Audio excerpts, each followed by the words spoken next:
Finally tonight, hip-hop goes high art and gets the full museum treatment.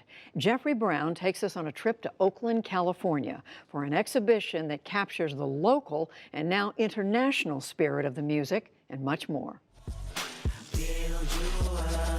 Sounds, colors, fashions of the street. It's where hip-hop has always lived. But now it's also in a museum. Renee de Guzman is curator of the exhibition Respect, Hip-Hop Style and Wisdom at the Oakland Museum of California. It's a culture that's been around approaching 50 years, and it's established a centrality not only in American culture, but world culture. You can't think of any culture, high or low or in between, that is so pervasive. And therefore it belongs in a museum. Yeah, well, it belongs in a museum because it's reached the status where it's a mature, sophisticated, complex culture, if you think about it. The exhibition traces decades of history. Artifacts like handbills for block parties in the Bronx in the late 70s. And a handwritten essay by a young Tupac Shakur comparing black men to American revolutionaries.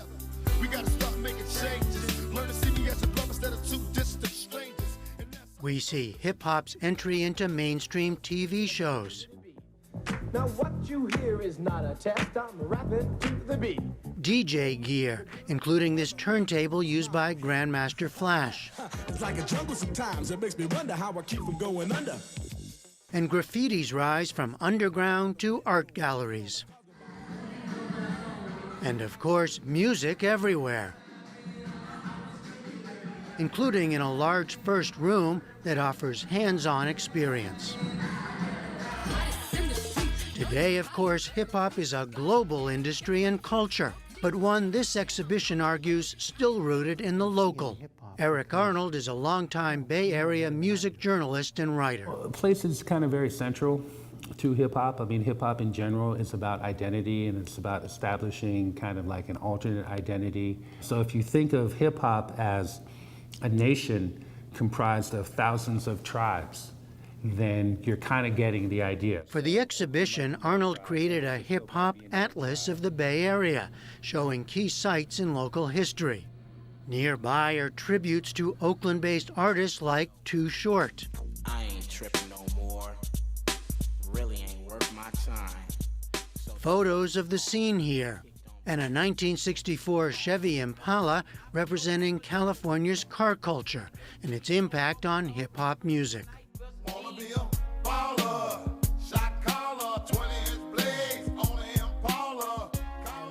I did take her as my date. Another local figure the museum worked with to shape the exhibition is Mandolin Ludlam, better known as Mystic. This is for warm days that drift away while the sun sets and the ghettos play.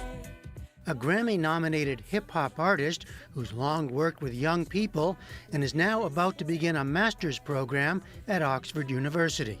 For those of us who are part of the first generation of hip-hop artists, I don't think any of us ever imagined it in museums. So my interest was immediate, and also wanting to be a part of making sure that as a woman, that the exhibit would be inclusive to some degree of women's role within hip-hop. That role has often been an uneasy one. She says she had to fight hard for her own place, and she's very aware of the violence and misogyny in much rap music. It exists, right? I've always said hip-hop is a microcosm of the world. That does not justify what we hear and the demeaning of women.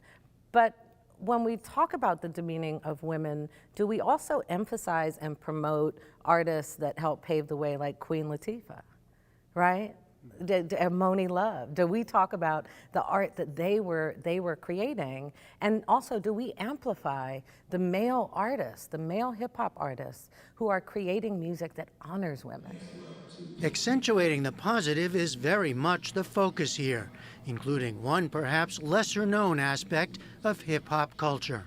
When you look at young black males in the inner city, one of the last things you think about is that these dudes will wreck you on a chessboard. Adisa Banjoko heads the Hip Hop Chess Federation, a nonprofit aimed at empowering young people through music, martial arts, and chess. He says the connections are long-standing, dating back to 1970s heroes Bruce Lee on film and Bobby Fischer on the chessboard. Chess is a game of life for hip-hop people. We're looking at risk assessment. We're looking at sacrifice. What am I willing to give up to get what I want? And all of these things are going to dictate how I live on the actual block. But this is a niche within a community, right? Or the hip-hop community. You're not telling me everybody in hip-hop is... I'll say the best, not everybody. Yeah. I'll say the best. Got that hot new thing. So Will Smith is a chess player. RZA from Wu-Tang Clan is a chess player. Jay-Z is a chess player. His picture's right behind you, sitting with kids at Marcy Projects. But this is why hip-hop continues to be successful, irrespective of, you know, whether mainstream is into them or not. Like hip-hop finds a way to be successful because at the top level, these chess players are making deals, becoming entrepreneurs, creating businesses, and thinking strategically. Big money is certainly a big part of global hip-hop culture today, but music journalist Eric Arnold says there's plenty more. On one hand, it has become a multi-billion-dollar industry and very commercially commodified, and Hollywood is in it, and the major record labels are in it, and the fashion industry is in it. But on the other hand, it's still underground, and it's still grassroots. Are you worried about sort of codifying hip-hop by putting it in a museum and sort of, you know, killing it? No. No. Not at all. I mean, you can't kill something that can't die, you know, and it can't die by being placed in a museum when it's still vibrant, when it's still active. You know, hip hop started out as an alternative to the museum experience. So it really shows that it has come a very long way.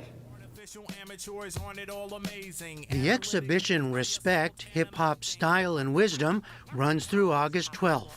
For the PBS NewsHour, I'm Jeffrey Brown in Oakland, California.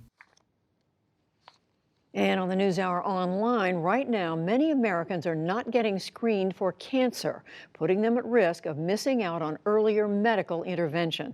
That's according to a recent federal report. You can read more about those findings on our website, pbs.org/newshour.